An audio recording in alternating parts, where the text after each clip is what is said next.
করো, খুশির একটা খবর আছে। কি খুশির খবর? তুমি কি লটারি জিতছো নাকি? আরে না, কিসের লটারি, এর থেকে বড় খুশির খবর। ও মা গো মা, এর থেকেও বেশি খুশির খবর। উফ, খুশির খবরটা শোনার জন্য আমার মনটা আমচান করতেছে। কি খুশির খবর, তাড়াতাড়ি কও। তোমার আব্বা মারা গেছে। ও, কি? আমার আব্বা মারা গেছে? হ্যাঁ, তোমার আব্বা মানে আমার শ্বশুর মারা গেছে। হলা, আমার আব্বা মরে গেছে।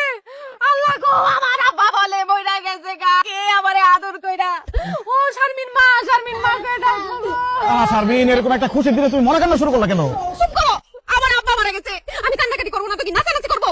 অসভ্য, তোর বদমাইশ ফাজিল লোক। এই, আমার বাপ মারা গেছে, তুমি কিভাবে বললা যে এটা একটা খুশির খবর?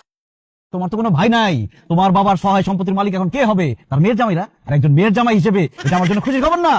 ওরে আল্লাহ, কত বড় স্বার্থপর। আমার আব্বা মরে গেছে আর সে আছে সম্পত্তি লইয়া। আমি এতদিন এই দিনটার অপেক্ষায় ছিলাম যে কবে তোমার বাবার সহায় সম্পত্তির মালিক হবো আমি। আরে সেই মহেন্দ্রক্ষণ চলে আসছে, আমার যে কি খুশি লাগতেছে। এখন এসব মরা কান্না বাদ দিয়া তাড়াতাড়ি তোমাদের বাড়িতে চলো, নাহলে তোমার বোন আর ওই হারাম খোর দুলাভাই এসে সব সম্পত্তি দখল করে নিবো। তাহলে আসো।